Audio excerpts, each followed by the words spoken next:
Retrasar la dolarización puede poner en riesgo la agenda liberal de Javier Milei en Argentina. Así lo aseguran expertos de uno de los centros de análisis liberales de Washington que siguen con atención las reformas que impulsa el recién posesionado gobierno argentino. El artículo destaca la celebración, dicen, de la elección de Milei por parte de muchos liberales en todo el mundo, así como de sus primeras medidas en el poder. Sin duda, el decreto de emergencia de Milei para desregular amplios sectores de la economía, desde la eliminación de los controles de precios y alquileres hasta el establecimiento de una política de cielos abiertos que liberalice la industria aérea, supondrá, según este centro de pensamiento, un alivio muy necesario para el sector privado estrangulado.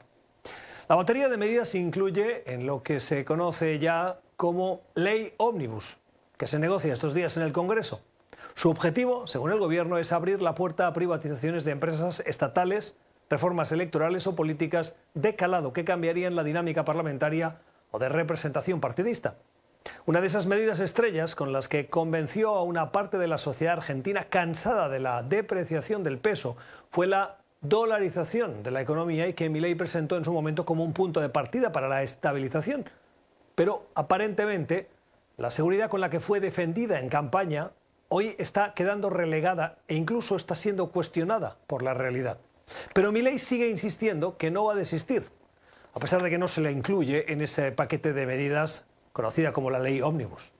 En las últimas horas, en una entrevista al diario The Wall Street Journal, Milei aseguró que Argentina está a muy poco de poder dolarizar. ¿Cuán cerca realmente está de esa promesa? ¿Por qué es crucial, según estos economistas liberales, para que tenga éxito en su agenda de reformas? Gabriela Calderón es investigadora en el Instituto Cato, aquí en Washington, y es coautora del artículo a favor de esa propuesta estrella de Javier Milei.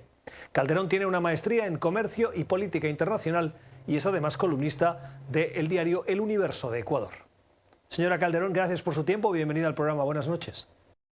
Muchas gracias por la invitación. Dice usted que si no se dolariza, está en riesgo la agenda liberal. ¿Por qué? Bueno, el problema de las reformas estructurales suele ser que son reformas, si bien deseables, profundas, verdaderas, suelen ser aquellas que rinden frutos en el mediano y largo plazo.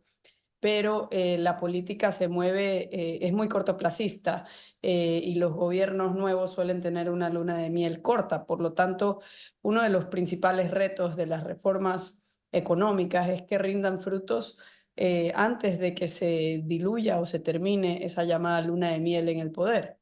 Y creemos que vendría a ser la dolarización como la madre de todas las reformas, porque es la única medida que puede cortar de manera acelerada la inflación. Recordemos que Milei hizo campaña con una plataforma diciendo en muchas ocasiones que era el único candidato con un verdadero plan para reducir la inflación. Y este es un tema que molesta a los argentinos a través del espectro político. Por lo tanto, si no logra dentro de su primer año controlar este flagelo, pues podría perder credibilidad. Sin duda, en el pasado, y ustedes en el artículo ponen el ejemplo de Ecuador, el control de la inflación se ha garantizado, entre otras, con esa apuesta por la dolarización, que en unos primeros años consiste en una cierta coexistencia de las dos monedas, que paulatinamente la nacional va desapareciendo para que reine o prime la del dólar.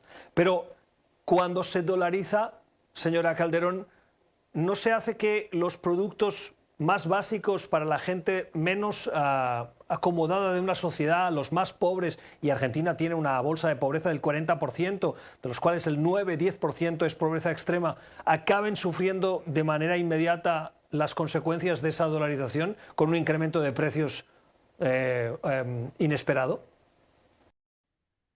Bueno, siguiendo lo que repitió muchas veces el entonces candidato y antes de eso comentarista Javier Milei, la inflación es un fenómeno monetario. Esto es uno de los principios básicos ampliamente difundidos por Milton Friedman y se deriva de la emisión monetaria excesiva.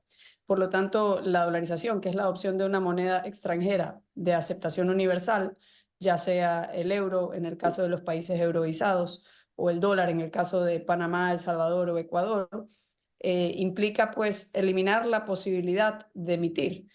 Pueden permanecer los institutos conocidos como bancos centrales, pero dejan de servir su función tradicional como institutos emisores de moneda de curso forzosa en el territorio nacional.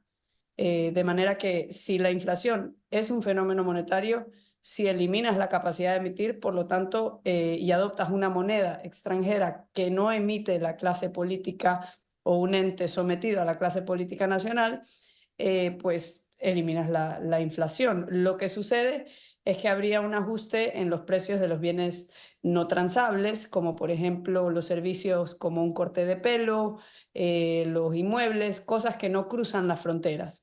El ajuste en los precios de los bienes, incluso aquellos de primera necesidad, que tienen insumos de producción que sí atraviesan las fronteras, eso ya se está dando y se dio en gran medida con el ajuste del tipo de cambio oficial. Pero este ajuste del tipo de cambio oficial ya estamos viendo apenas a un mes de la inauguración de Milei que no ha sido suficiente y se ha vuelto a ampliar la brecha entre el tipo de cambio oficial y el tipo de cambio informal, conocido como el dólar blue. ¿Han calculado ustedes el impacto que tendría sobre esos productos, como por ejemplo la cesta básica de alimentos, la apuesta por una dolarización? Bueno, pues digamos, lo que sucedió acá en Ecuador cuando se dolarizó es que ya, digamos, había habido un gran ajuste a costa de la clase de ingresos más bajos que no podía, digamos, protegerse por los costos de transacción de la devaluación, de la pérdida del poder adquisitivo del sucre, que era la moneda que utilizamos. Aquí atrás tengo unos billetes de sucre muy antiguos. Los vemos. Que utilizamos hasta enero del 2000. Entonces, realmente permanecer en un régimen monetario con una moneda nacional que pierde valor, por ejemplo, el peso argentino perdió más del 60% de su poder adquisitivo en el año 2023 y se espera que pierda más en lo que sigue de este año, le está endilgando el ajuste a las personas de ingresos más bajos, porque son aquellas de ingresos más altos las que suelen tener acceso a herramientas financieras para protegerse de esa pérdida de poder adquisitivo, traspasando sus activos a dólares o activos denominados en dólares en cuentas en el exterior. Por eso Argentina es uno de los países que más dólares tiene afuera del sistema financiero nacional. Entiendo. Hay otro de de las grandes críticas o observaciones que hacen algunos economistas, y es que para impulsar un proceso de dolarización es necesario que el Banco Central tenga hoy reservas suficientes para poder enfrentar ese proceso de dolarización. Dicen los expertos que las reservas hoy en el Banco Central ascienden a un poco más de 21.000 millones de dólares, cuando serían necesarios un poco más de 30.000 millones de dólares. Y teniendo en cuenta la deuda de 44.000 que se tiene con el Fondo Monetario Internacional, ¿eso no es un impedimento evidente para avanzar en la dolarización en Argentina hoy? Bueno, Argentina tiene varios problemas de pasivos, tanto del Estado argentino, obligaciones fiscales, como las llamadas obligaciones cuasi fiscales de su Banco Central. Esto incluye las famosas LELIQs, que ahora las convirtieron en PASES. Las LELIQs vencían cada 28 días, las PASES vencen cada 24 horas. También hay obligaciones con los importadores. Hay una deuda gigantesca también con los importadores.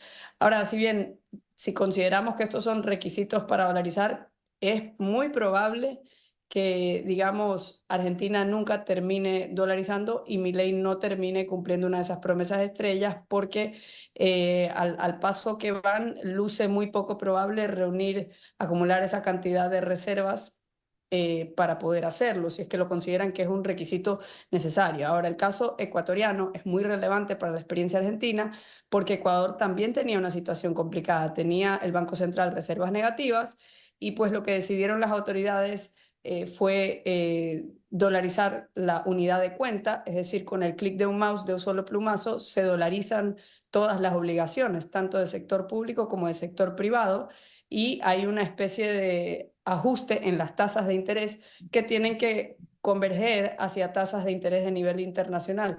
Un fenómeno que se da en los países dolarizados es pues que las tasas de interés suelen ser más bajas porque se acercan a los niveles internacionales.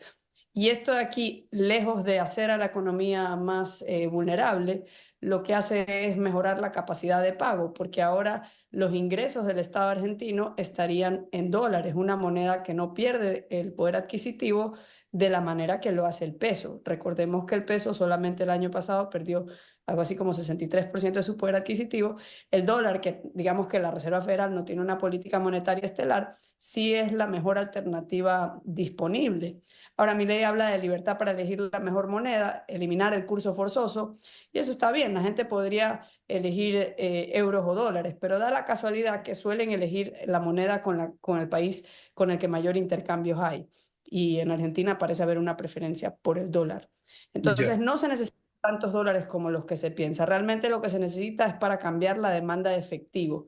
Y la demanda de efectivo baja cuando se le da el bálsamo de tranquilidad a la gente de que van a ser libres de utilizar dólares sin ser confiscados. Entiendo. Termino. Le quiero preguntar por la respuesta de hoy el principal acreedor de Argentina, que es el Fondo Monetario Internacional, una deuda de 44.000 millones de dólares. El fondo, imagino, tendría algo que decir al respecto de esa propuesta. ¿Qué impacto tendría en esa deuda con el Fondo Monetario y cuánto podría ayudar o entorpecer el FMI esa propuesta estrella de Javier Milei? Bueno, el Fondo Monetario históricamente ha estado en contra de este tipo de propuestas. De hecho, era uno de los principales opositores a que se hiciera esta reforma en el Ecuador y en El Salvador.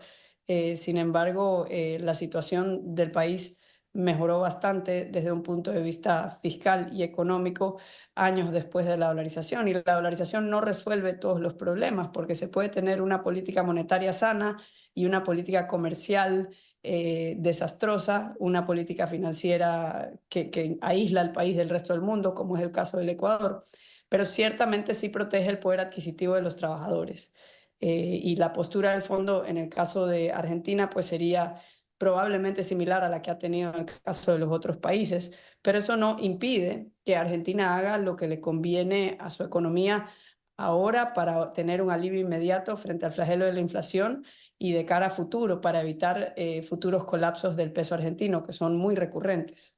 Es Gabriela Calderón, es investigadora en el Instituto Cato en Estados Unidos y coautora de este artículo a favor de la puesta en marcha de esa medida estrella del gobierno de Javier Milei, la dolarización en Argentina. Señora Calderón, gracias por sus explicaciones. Feliz noche. Gracias, igualmente.